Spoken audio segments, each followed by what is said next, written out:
Good morning and welcome to Bible Truth for Kids. Have you ever heard somebody say, "It's showtime"? That's what today is all about. It's showtime. Elijah is going to appear in front of King Ahab again and challenge all of the prophets of Baal to a showdown. And God is going to show in an unmistakable way that he is the one true God. Elijah had confronted Ahab, and he had told Ahab, there isn't going to be any rain in the land for the next few years until I say so. You know, Elijah didn't even know how many years it would be because God hadn't told him. And Ahab has been hunting down Elijah all this time, and he cannot find him. But 3.5 years have gone by. And now the Spirit of the Lord said to Elijah, go and show yourself to Ahab, because I am going to send rain. In Ahab's household was a man called Obadiah. In fact, Obadiah ran the whole household for Ahab and Jezebel. And you know, Obadiah was a faithful follower of the Lord. Now that would be tricky, wouldn't it? You follow the Lord God, and yet the person you're working for follows Baal.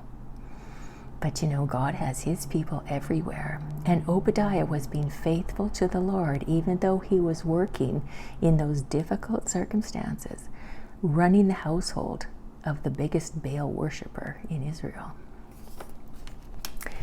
Ahab said to Obadiah one day, the famine is very severe, and we need to go through the land, the valleys and the springs, and see if we can find any grass for our horses and mules, so that we don't have to kill some of our animals. And so Ahab said, I'll go this way, and you go that way. And so they went their separate ways. And as Obadiah was walking along, he met Elijah. He said, Elijah, is that really you? And Elijah said, yes, it is. He said, go and tell Ahab that I'm here. Well, Obadiah said, what? I'm not going to do that. If Ahab even thinks that he knows somebody who's seen you, he makes them swear an oath that they're telling the truth. I mean, if I tell Ahab you're here, I know what's going to happen. You're going to do a disappearing act. The Spirit of the Lord is just going to take you away. Ahab will get here. You're not here. He'll kill me. So, no, I don't want to go tell Ahab that. Besides, he said, haven't you heard how Jezebel is killing all the prophets of the Lord as fast as she can find them? He said, what I've done, he said, I took 100 prophets of the Lord and I hid them in caves, in 2 caves, 50 in each. And I have been providing them with food and water. That's what I've been doing. While you've been doing, well, I don't know what you've been doing. I don't even know where you've been. But Elijah said, Obadiah, don't be afraid. I will show myself to Ahab today, so go and tell him that I'm here. So Obadiah did. And when Ahab got there, he said, oh, there you are, Elijah, you troubler of Israel. Elijah said, I haven't caused any trouble. You have, by abandoning the Lord's commandments and following after Baal. But he said, now, there's going to be a showdown.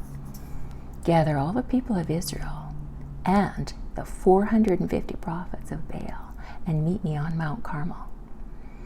Now, Mount Carmel is usually really beautiful, but you can see in the famine, there's hardly any vegetation or anything. It's very desolate. But you know, Mount Carmel is pretty flat up top. It's a good place to meet. So Ahab assembled all of the people up there and the prophets of Baal. And Elijah began to walk between the people, saying, how long are you people going to be limping between 2 opinions? If the Lord is God, follow him. If Baal is God, follow him. But you know, the people didn't say anything. Elijah said, all right, get 2 bulls. Prepare the bulls. Prepare a bull for yourself. I'll prepare one too. Put it on an altar with wood and call out to your God, and whichever God answers by fire, that is the one true God. Well, the people thought, well, that's good. Yeah, we'll do that. So the prophets of Baal They got their bull ready on the altar and began to dance around it, calling on Baal to send fire. They said, "Answer us, Baal, answer us. Send fire from heaven." There was no response. There was no answer, just silence. And they went on like this from morning until noon, calling on Baal. No answer, no response. So 6 hours, shouting madly. Finally at noon, Elijah said, "Why you shout louder? Maybe Baal, maybe Baal's on vacation. Or, maybe Baal's having a nap. That's why he can't hear you." Well, that made the prophets all the more furious, and they danced all the harder. It was just like a madness, a frenzy of madness. But Elijah wouldn't let up. He said, "Whoa, babe, maybe Baal was just playing games, or, maybe Baal's going to the bathroom. That's why he can't hear you." Elijah actually said that. It's in the Bible. Well, those prophets of Baal, now they began to cut themselves as they were shouting and yelling and circling the altar. It was just wildness and insanity, but there was no answer. And finally at 3 o'clock, Elijah said, "That's enough. It's my turn." And Elijah prepared his altar. He took 12 stones, one representing each tribe of Israel. He put the bull on there, on the wood, and then he built a trench around his altar. Sometimes when you go to the beach, how you build a little moat or a trench around your sandcastle? It's kind of what Elijah was doing, but his trench was really deep. And after everything was ready, he said to the people, "Okay, throw water on it." They said, "Well, okay." So they threw water on it. Elijah said, "A second time." So they threw it on a second time. Elijah said, "A third time." So they threw water on a third time. The bull was wet, the wood was wet, the altar was wet, the trench was overflowing. Elijah's trench was so deep, it could hold 27 liters of water. Then Elijah stepped forward. He raised his hands to God and he prayed. And I'm going to read you what he prayed. This is what he said. "O Lord God of Abraham, Isaac, and Israel, let it be known this day that you are God in Israel, and that I am your servant, and that I have done all these things at your word. Answer me, O Lord, answer me, that this people may know that you, O Lord, are God, and that you have turned their hearts back." And no sooner had Elijah finished that prayer when God sent fire from heaven. It just exploded on the altar. The bull was burned up, the wood was burned up, the altar, the stones on the altar were burnt up. The dust, it licked all the water out of the trench. There was not a single thing left, not even an ash. God had answered.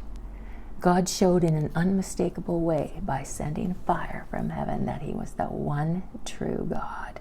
The people were stunned and terrified, and they all fell to the ground, calling out, "The Lord is God, the Lord is God."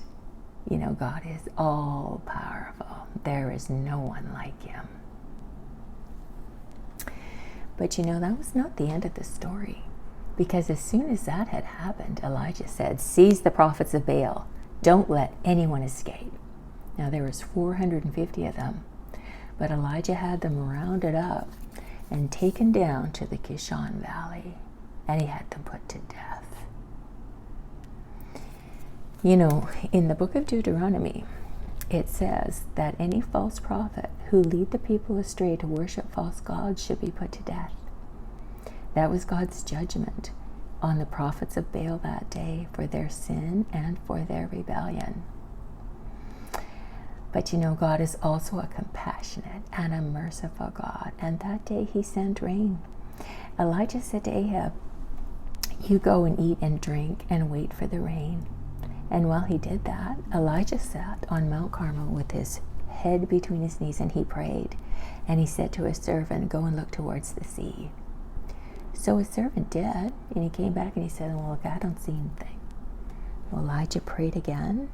He sent the servant again to look toward the sea. The servant came back and said, I don't see anything. This went on 7 times. On the 7th time that the servant came back, he said, well, I see a cloud, but it's like only the size of a man's fist. And Elijah knew the rain is coming. He said, go and tell Ahab to get in his chariot and make for Jezreel before the rain makes it impossible to do so. So Ahab did. The sky grew dark and the rain came, just a deluge of rain. But the Spirit of the Lord came upon Elijah, and Elijah outran Ahab all the way to Jezreel. Like from Mount Carmel to Jezreel, that is 50 kilometers. That's like running a marathon. Isn't God amazing, the things that he does? I just love this story because it shows us how powerful God is. There is no one like him. And we've seen today that God will not let sin go on forever. He will deal with it. He will deal with sin and rebellion. But he's also a compassionate God and merciful. And we saw that as he sent rain to a dry and thirsty land. Now you might think after this story today that there is nothing that could shake Elijah's confidence after that mountaintop experience. But next week we're going to find out that Elijah is suddenly running for his life. All because of something that Jezebel says to him. So come back next week and we'll see what that is. Okay, see you next time.